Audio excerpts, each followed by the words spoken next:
रहनुमा पीटीआई हलीम आदिल शेख को लाहौर के मॉडल टाउन कचहरी पेश कर दिया गया। हलीम आदिल शेख को गुज़श्ता रात गिरफ्तार किया गया था। इस पर हम बात करते हैं डॉन न्यूज़ के नुमाइंदे राना बिलाल से। राना बिलाल, आप हमें ये बताइएगा, आपने कहा था रिपोर्ट पेश करने का कहा गया था 2:30 बजे अदालत की जानिब से, तो क्या बाकायदा समाअत शुरू हो चुकी है?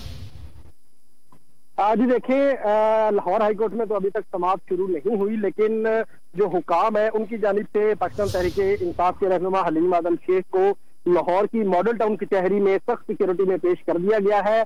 और यहाँ पर जो मुतल्लिका हुकाम है वो अदालत से हलीम आदिल शेख का उन्हें सिंध ले जाने के लिए राहदारी रिमांड लेंगे। तो अभी कमरा अदालत में समाअत जो है वो मॉडल टाउन कचहरी में जारी है, जबकि कुछ ही देर बाद लाहौर हाईकोर्ट में भी समाअत का आगाज होगा। लाहौर हाईकोर्ट में हलीम आदिल शेख के पीए की जानिब से दरखास्त दायर की गई थी और ये कहा गया था कि हलीम आदिल शेख को अगवा किया गया है और उन्हें मुतल्लिका फोरम के सामने पेश नहीं किया गया। अब ताज़ा तरीन सूरत हाल ये है कि हलीम आदिल शेख को जो है वो लाहौर की मॉडल टाउन कचहरी में राहदारी रिमांड के लिए पेश कर दिया गया है और कुछ ही देर बाद मॉडल टाउन कचहरी में इस केस की समाअत का आगाज होगा। बहुत शुक्रिया राना बिलाल।